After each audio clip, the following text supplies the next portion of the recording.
24, Ley General de Educación, exhortándose al Ministerio de Educación para que promueva y implemente un mecanismo específico, democrático, deliberativo, transparente y efectivo para que la sociedad y los padres de familia participen bajo las diversas modalidades en la formulación de las políticas públicas en educación. Señor Juez Supremo, comunica usted que se han hecho presentes los señores abogados por la parte demandante, el señor abogado Alberto González Cáceres, en representación del señor Pacheco Manga Francisco Javier como presidente de la Asociación de Padres de Familia. Así también se ha hecho presente la doctora Sofía Salinas Cruz como procuradora pública especializada en materia constitucional. Eso es todo, señor. Señor relator, proceda a la lectura de los artículos 135 y 136 del texto único ordenado de la Ley Orgánica del Poder Judicial. Artículo 135. Se prohíbe toda manifestación de censura o aprobación en el recinto de las salas, debiendo ser expulsado el transgresor. En caso necesario, se hace desalojar del local, continuando la audiencia en privado, sin perjuicio de someter a proceso a los infractores. Artículo 136. Los abogados están obligados a absolver las preguntas y aclaraciones que deseen hacerle los magistrados en el curso de los informes. El presidente de la sala llama al orden al informante que exceda los límites del respeto y de la decencia o se incurre en digresiones ajenas a los hechos controvertidos o se exceda en el tiempo señalado para el informe respectivo. Señores abogados,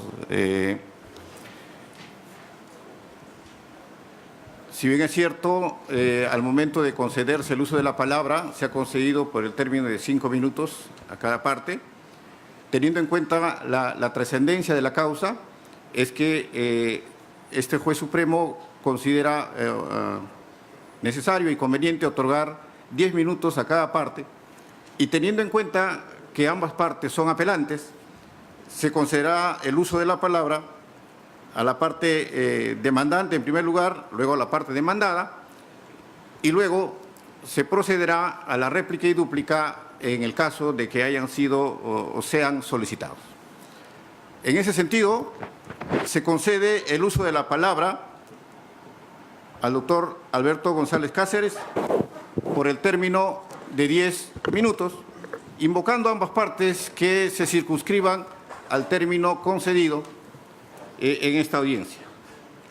Puede hacer uso de la palabra, doctor Alberto González Cáceres.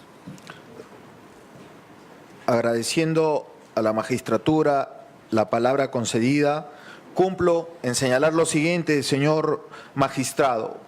Recurrimos en apelación a la sentencia expedida por la primera sala, acusando que ésta ha incurrido en error improcedendo por los siguientes fundamentos de hecho y derecho que vamos a exponer. En primer término, señor magistrado, acusamos incongruencia procesal citra petita, por cuanto, si bien es cierto que la sala ha expuesto a lo largo de toda la sentencia, sobre todo en la parte considerativa, que el Ministerio de Educación ha incumplido permanentemente en la consulta que debió haber realizado a los padres de familia respecto de la aplicación de una nueva currícula, en la sentencia, es decir, en la parte resolutiva, señor magistrado, no hace ningún tipo de pronunciamiento al respecto, y es lo que a nosotros nos extraña, razón por la cual acusamos que existe incongruencia procesal, por lo tanto error improcedendo en la clase de citra petita.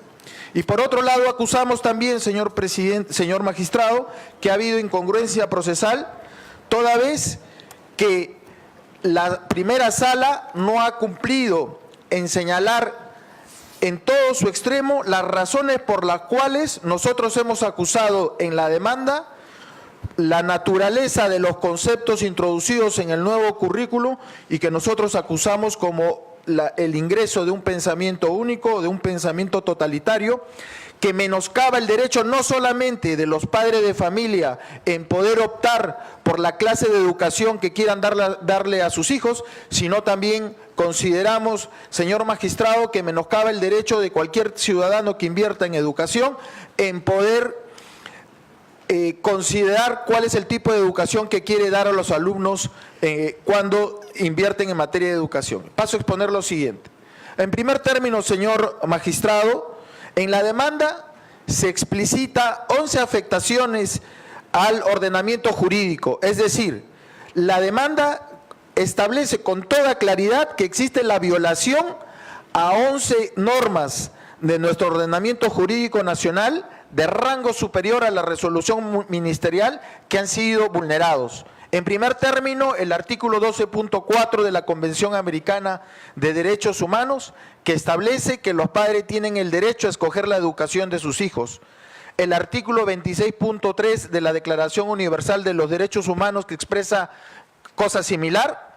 Asimismo, el artículo 6 de la Constitución Política de nuestro Estado, que establece que es un derecho deber de los padres de educar a los hijos. El artículo 13 de la Constitución, que de manera expresa señala que es un derecho de los padres de escoger el centro de educación. Y asimismo, señor magistrado, de manera expresa el artículo 7, 22 y 24 de la Ley 28044, Ley General de Educación, que establece que es obligación del Ministerio de Educación y en general del Estado realizar la consulta a los padres de familia cuando quiera realizar este tipo de modificaciones. Lo que ha sido señalado, reitero nuevamente, en la parte considerativa y expositiva de la sentencia, pero de lo cual no se ha hecho mención en la parte resolutiva. Motivo por el cual, señor magistrado, consideramos que esa sentencia debe ser declarada, debe ser revocada y declararse nula o en todo caso revocada y declararse fundada, expresando los motivos por los cuales consideramos que se ha violado de manera manifiesta el ordenamiento jurídico nacional y por lo tanto se ha violado el principio de legalidad y el principio de constitucionalidad de esa resolución ministerial en materia de impugnación. Respecto a este último punto, señor magistrado, ¿qué es lo que señala la sentencia en materia de grado y que nosotros resaltamos por la trascendencia respecto al ámbito de vulneración del principio de legalidad? En el considerando 18º se señala la sentencia que la parte demandada, es decir, el Ejecutivo ha señalado en su defensa que en primer término la participación de los padres de familia es meramente consultiva y que no tiene por qué realizar ningún tipo de actuación respecto a la elaboración de los documentos normativos, como en este caso es el Currículum Nacional de Educación Básica. Y para esto señala además que se hizo consulta al Consejo Nacional de Educación respecto de cómo fue su participación en la elaboración del Currículum de Educación Básica Regular y en qué momento ellos cumplieron en hacer parte de la participación de este órgano consultivo tan importante de educación para efecto de la formulación del Currículum de Educación Básica. Y nos encontramos, señor magistrado, que el 24 de mayo del 2016 el Consejo Nacional de Educación remite un oficio, el 032-2016-Minedu, en el cual no hacen ningún tipo de valoración respecto a la naturaleza de los enfoques presentados o que estaban en esta vez modificando los currículos anteriores. Y la norma materia de impugnación constitucional se emite el 2 de junio del 2016. Es decir, tenemos que en menos de 10 días se había emitido, promulgado la norma, cuando recién había llegado el informe que había sido solicitado al Consejo Nacional de Educación. En realidad, esto, señor magistrado, lo que nos demuestra con toda claridad es la falta de respeto al orden constitucional y al principio de legalidad, señor magistrado, por cuanto lo único que hace el Ministerio de Educación es cumplir simplemente con procedimientos. No valora, no realiza ningún tipo de consulta pública respecto a los documentos que van fortaleciendo o van sustentando este tipo de documentos que son tan importantes para la formación de nuestros hijos y para la formación sobre todo en aspectos educativos.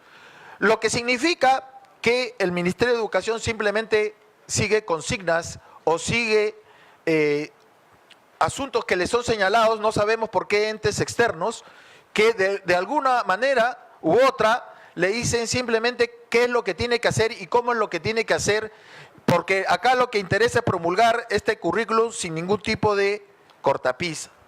Por otro lado tenemos, señor magistrado, que la primera sala con toda claridad ha sustentado que la participación de los padres es un derecho que emana de la propia Constitución. En ese sentido, señor magistrado, debió haber existido algún tipo de consulta, la que nunca existió. ¿Qué es lo que señala el procurador a cargo del Ministerio de Educación como consulta que ha sido realizada a los padres de familia? Una exposición en el Facebook. Es decir, para el Ministerio de Educación, el Facebook es la única forma de comunicación con los padres de familia y con la sociedad en general. Ahora bien, cabe hacer la siguiente pregunta. ¿Cuántos padres de familia de la República tienen Facebook? ¿Cuántos padres de familia de todo el país tienen capacidad de poder acceder a tener Facebook?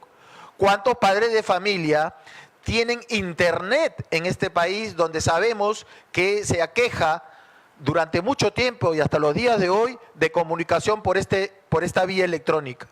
Está además, señor magistrado, decirle que en nuestra opinión esto de acá demuestra una vez más que lo que ha existido es la imposición de una doctrina ajena a las costumbres jurídicas, costumbres culturales de nuestro país para imponer un pensamiento único y totalitario que tiene una concepción única respecto a la sexualidad y que es lo que de nuestros niños y de las personas, y que lo que se quiere hacer es imponer a rajatabla y menoscabando los derechos de participación plural y democrática de los padres de familia en la formación de sus propios hijos.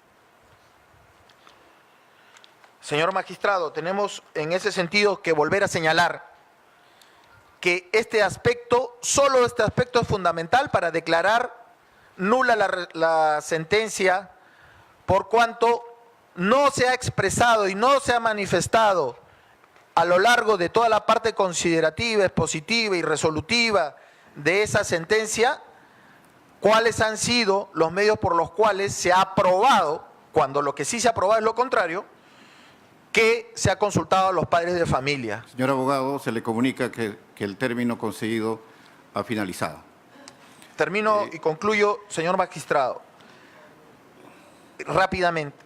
Lo que sí ha hecho pronunciamiento y de manera para nosotros equivocada,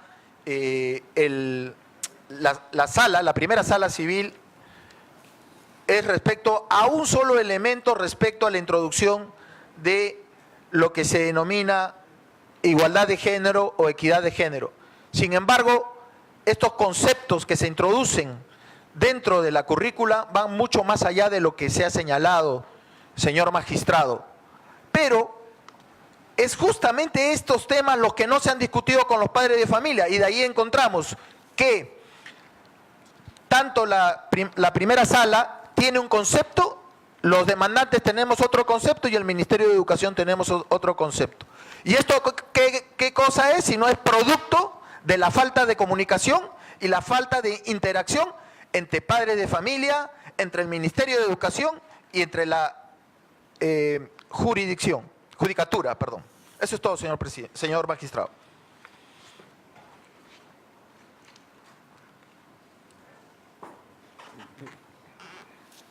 Se concede el uso de la palabra a la parte demandada por el mismo término. Muchas gracias. Buenos días, señor magistrado. En representación del Poder Ejecutivo y en mi calidad de Procuradora Pública Adjunta de la Procuraduría Pública Especializada en Materia Constitucional, vengo a ejercer la defensa de este poder del Estado con la finalidad de que usted se pueda adherir a los votos que declaran infundada la demanda de acción popular contra la resolución ministerial 281-2016 Minedu, que aprobó el Currículo Nacional de Educación Básica. Sobre el particular, es importante tener en cuenta que esta es una audiencia de diligencia, es la sexta audiencia convocada desde que la cuarta audiencia convocada desde que se llevó a cabo la primera audiencia en la cual se ventiló el caso por primera vez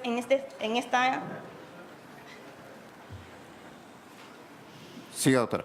en esta instancia, y es importante tener en cuenta hacer un recuento de los votos. En esta instancia, 5 han sido los magistrados que han optado por declarar infundada la demanda. Los magistrados Wong y Bustamante optaron por declarar infundada la demanda. La magistrada Rueda Fernández, así como el magistrado Cartolín Pastor, optaron también por declarar infundada la demanda, pero agregaron en su voto un sentido interpretativo. La magistrada Martínez Maraví también optó por declarar infundada la demanda, adhiriéndose a los votos de los magistrados Wong y Bustamante. Por otro lado, los magistrados Walde Jauregui y Sánchez Melgarejo sí optaron por confirmar la sentencia en primera instancia. En este sentido, es importante tener en cuenta que 5 de los 7 magistrados que han votado han decidido que la sentencia en primera instancia sea revocada, una sentencia que había declarado fundada una demanda solamente por no haber consultado un extremo del currículum, que ha sido el que ha sido declarado infundado por la vulneración de los artículos 7 y 22. Por lo tanto, sobre ese punto debería de desestimarse la demanda.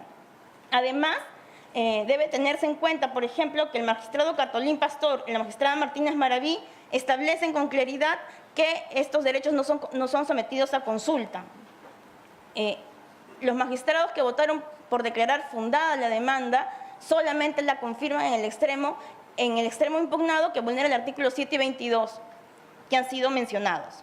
La importancia de esta audiencia es porque a través de esta se puede dar por culminado el proceso de acción popular, teniendo en consideración que existe actualmente una medida cautelar que suspende los efectos del enfoque de igualdad de género en el currículo nacional, lo cual impide que el Ministerio de Educación, como parte del Poder Ejecutivo, cumpla su obligación de impartir la educación con valores democráticos y en la enseñanza de los derechos fundamentales. Es por eso importante que usted, señor magistrado, pueda adherirse a los votos de los magistrados Wong, Bustamante y Maraví con la finalidad de concretar los 4 votos necesarios para que la demanda sea desestimada en su totalidad. La Procuraduría solicita que al adherirse los votos de los magistrados Wong y Bustamante, el magistrado tenga en cuenta los argumentos principales que han sido rescatados por estos magistrados y que también han sido advertidos en los votos de los magistrados que han declarado infundada la demanda. Y es que el enfoque de género en el currículo solamente tiene que ser analizado a partir de un esquema constitucional. Y eso supone que se debe advertir que lo que el currículo pretende, citando el fundamento 19º del voto de los magistrados mencionados, debe ser leído desde una perspectiva constitucional. Es por eso que se reafirma la libertad de las mujeres y también de los hombres para escapar de los roles que les han sido tradicionalmente asignados y que, como lamentablemente podemos comprobar, perpetúan la situación de desigualdad de las mujeres en nuestra sociedad. Ese es el tema de fondo sobre el cual se tiene que discutir en este proceso de acción popular. Si es que el enfoque de género permite que esas desigualdades que han sido asignadas tradicionalmente entre hombres y mujeres en cuanto a los roles culturales y sociales que les han sido asignados, generan las desigualdades no solamente en el desarrollo de su vida profesional, integral y adulta, sino que también perpetúan o permiten las agresiones y las violencias en el ámbito escolar.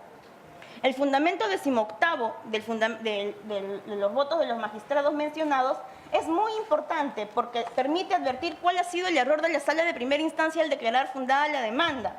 Si me permite darle una leída al fundamento en su totalidad para que pueda ser comprendido, señala: así, para la sala superior existiría una concepción natural de lo femenino o masculino que tiene como sustento una diferencia biológica sexual y que, por tanto, sostener que además las nociones de femenino y masculino se van construyendo día a día en nuestras interacciones sería como lógica consecuencia anatural o antinatural. Como podemos apreciar, la sala superior no comprende que afirmar las nociones de femenino o masculino que se van construyendo día a día en nuestras interacciones sociales significa, desde una perspectiva constitucional, que no podemos asignar roles a mujeres u hombres tan solo a partir de las evidentes diferencias biológicas y sexuales. Y la sala continúa con un ejemplo que es por todos conocidos y señala: la sala superior no entiende, por ejemplo, que no existe nada natural en la idea generalizada en nuestra sociedad de que las labores del hogar o el cuidado de los hijos son tareas femeninas, o que por otro lado corresponden al varón la provisión de los recursos del hogar. Todas estas creencias son, por supuesto, socialmente entendidas y que han sido incorporadas al comportamiento de las personas a través de la educación formal e informal. Dice también, no advierte que los patrones culturales que se encuentran detrás de los roles que atribuimos a lo femenino o a lo masculino en nuestra sociedad han sido construidos como no puede ser de otro modo a través de las interacciones sociales que realizamos día a día. Y eso además ha sido señalado por la parte demandante en la página 13 de su demanda, cuando señala, por ejemplo, ¿no? Y dice, la identidad no se construye, se tiene, señala para empezar, pero luego continúa, está en el ADN, están en las tradiciones familiares y culturales y según la nación donde se crece. Lo que está fuera de esto puede construirse siempre que no vulnere la naturaleza humana, pues las tradiciones familiares y culturales son construidas, son construcciones sociales y culturales, no están en el ADN. Esa es la razón por la cual los votos de los magistrados Wong y Bustamante han optado por entender que el enfoque de igualdad de género como uno de los enfoques transversales en el currículo de educación permite superar estas diferencias que han sido atribuidas a hombres y mujeres y que han colocado a la mujer en una situación de supeditación o de sometimiento y de subordinación frente a los roles que ejercen los hombres. ¿No? Es más, es precisamente el análisis de la Constitución debe realizarse con el voto que incide en la vinculación entre la educación y la erradicación de estereotipos de género que han significado la situación de subordinación y sometimiento, señala en su fundamento 15º, ¿no? Entonces, tomando en consideración lo que ha expuesto los magistrados Wong y Bustamante, es importante que el señor magistrado que preside esta audiencia y que va a emitir un voto dirimente advierta las connotaciones constitucionales y la repercusión en los derechos fundamentales de educación y de desarrollo integral de los menores. Debe advertirse, por lo demás, que el artículo 4 de la Constitución establece que el Estado tiene la obligación de emitir medidas que garanticen el resguardo y la protección de la mujer, de los niños y de las personas de tercera edad, es decir, de grupos que se encuentran en situación de vulnerabilidad. Esa es la razón por la cual en el currículum debe de incluirse y permanecer el enfoque de igualdad de género. Reiterando nuevamente el tema que ha sido invocado, cuestionado por la parte demandante referido a al supuesto derecho de la consulta, el supuesto derecho de consulta a los padres. Por ejemplo, el magistrado Cartolín, como lo ha hecho el Tribunal Constitucional en la sentencia 2018-2015, ha señalado que la participación de los padres en el proceso educativo se restringe a la relación que establecen los padres con el centro educativo directamente y se canaliza a través de la PAFA, porque el derecho a la participación es un derecho de configuración legal y las normas legales han establecido que la participación de los padres se canaliza a través de las asociaciones de padres de familia. No solamente lo ha dicho la Procuraduría a partir de lo sostenido por el Ministerio de Educación, sino que forma parte del voto, por ejemplo, del doctor Cartolín Pastor y de la sentencia citada del Tribunal Constitucional. Asimismo, también se debe tener en cuenta que cuando la parte demandante cita el artículo 22 como supuestamente vulnerado, ¿no? Y señala que los padres de familia no han formado parte del proceso educativo, debe de advertir que es una cita que no corresponde. El artículo 22 se trata de la participación de la sociedad en el proceso educativo. Y por ejemplo, para el magistrado Cartolín Pastor, este requisito se habría cumplido. ¿Por qué? Porque el Consejo Nacional de Educación, que es un representante de la sociedad civil, ha participado en la formulación, ha emitido opiniones que están anexadas en el expediente. Por lo demás, Se le comunica que ha vencido el término concedido. una línea final y concluyo. Brevemente. Sí. Y para finalizar, los magistrados que han votado por declarar infundada la demanda han sostenido que los temas relacionados con derechos fundamentales y sobre todo las medidas que garantizan y que están a favor de los derechos fundamentales no pueden ser sometidas a votación o a consulta o aceptación de un sector de la población porque forman parte de las obligaciones del Estado, tanto a nivel internacional como constitucional. ¿Va a hacer uso de derecho de réplica? Sí, señor magistrado. Se le concede el término de 5 minutos a efectos de que pueda hacer uso de derecho de réplica. Un momentito, por favor. Sí.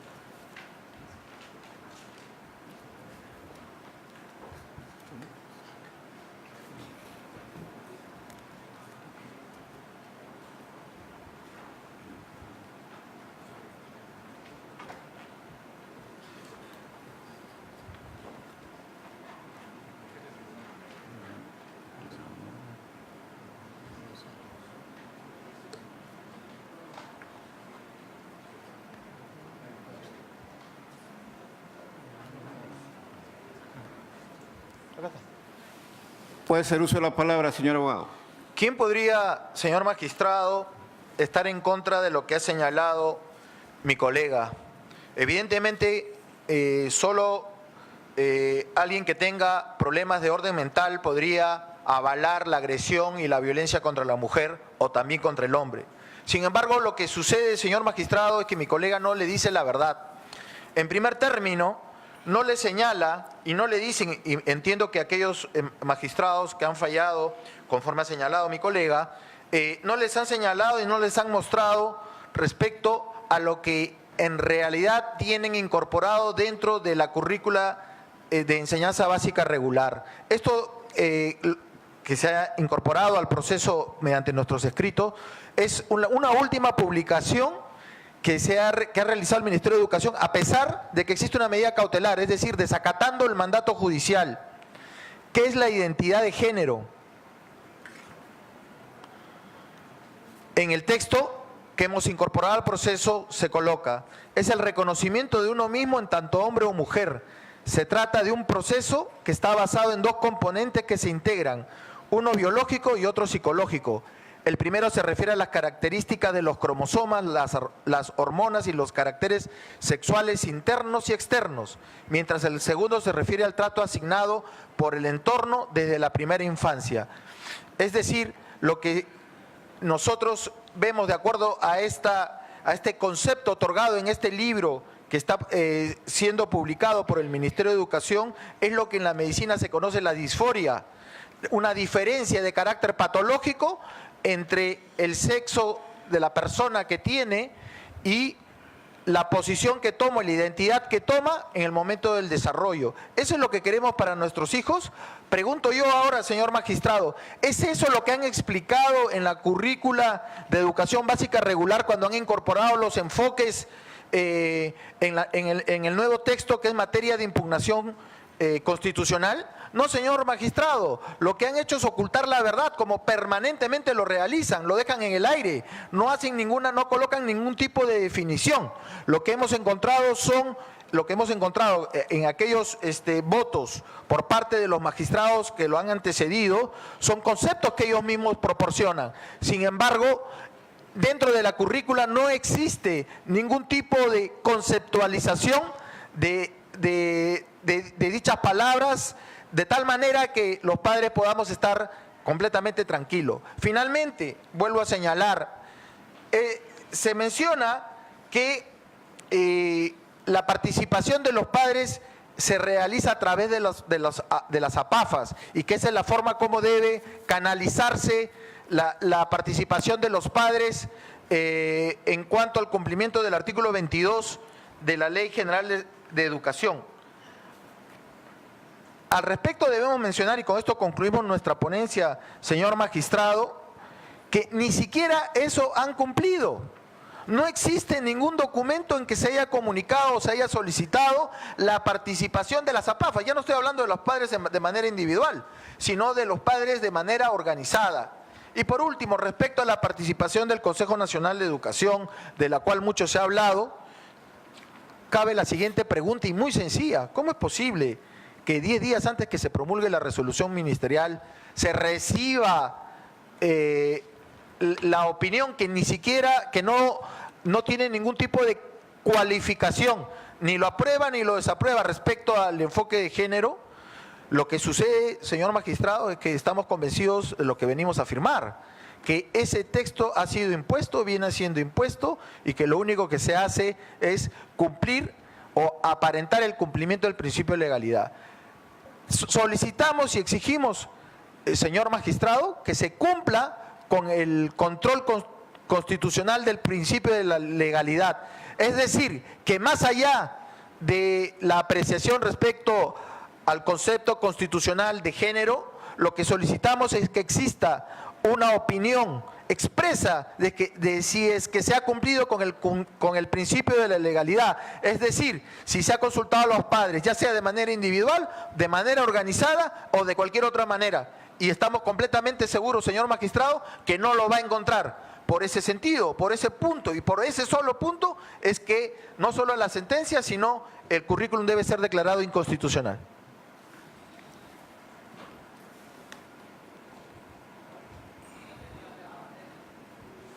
¿Va a hacer uso de derecho de réplica, de dúplica? Sí.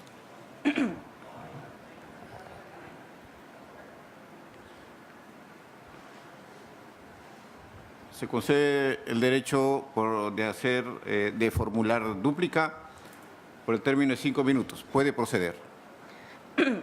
Para empezar, lo más importante en este momento es determinar que no se trata de una discusión ajena a lo que se ha venido discutiendo. El extremo declarado inconstitucional por la parte, perdón, ilegal, no inconstitucional, sino ilegal, es aquel que se refiere a, si bien aquello que consideramos femenino o masculino se basa en las diferencias biológicas, se ha basado tradicionalmente en la diferencia biológica y sexual, estas son nociones que vamos construyendo día a día en nuestras interacciones.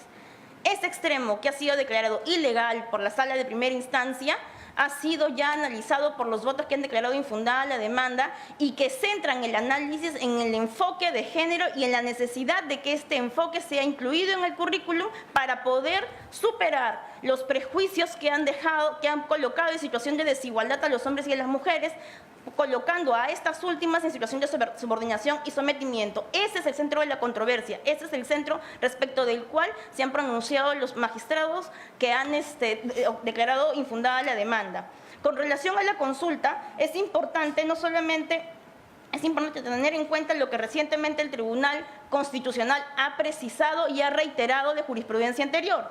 El Tribunal Constitucional, en la sentencia que he citado, si me permite una lectura rápida porque es muy concluyente, en el expediente 2018-2015 ha señalado: por otra parte, con respecto a la participación de los padres en el proceso educativo, el tribunal en anterior oportunidad se ha referido a la atribución de los padres de familia de intervenir activamente en el desarrollo del proceso educativo de su prole. Ello equivale a fomentar la cooperación, opinión y cierto grado de injerencia en la relación escuela-educando, entre otras cuestiones.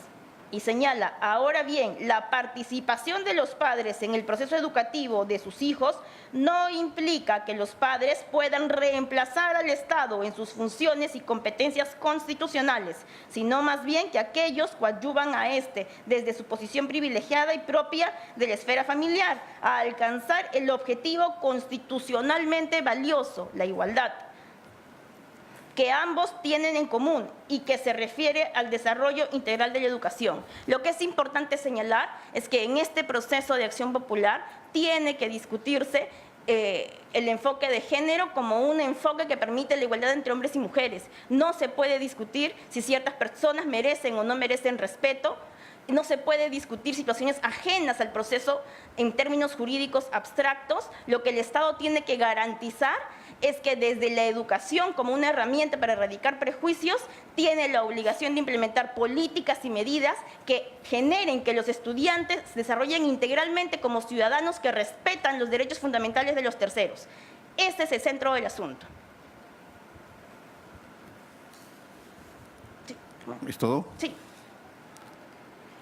Bien, habiendo expuesto cada una de las partes los argumentos que sustentan su posición, habiendo hecho uso del derecho a réplica y a dúplica, el magistrado presente emitirá su pronunciamiento dentro del plazo de ley. La audiencia ha concluido.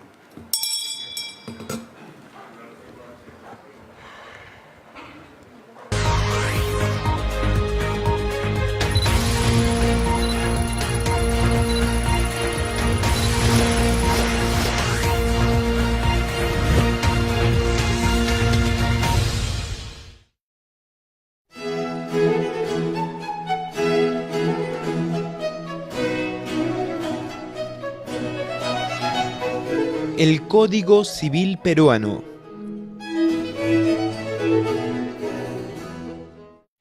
Libro 3. Derecho de Familia, sección 2. Título 1. El matrimonio como acto. Requisitos para matrimonio entre menores de edad. En el artículo 244, los menores de edad para contraer matrimonio necesitan del asentimiento expreso de sus padres. La discrepancia entre los padres equivale al asentimiento. Para que un menor de edad pueda casarse, sus padres deben consentir el matrimonio, ya que ellos tienen la responsabilidad sobre el futuro de sus hijos. Basta que uno de los padres autorice el matrimonio para que éste proceda.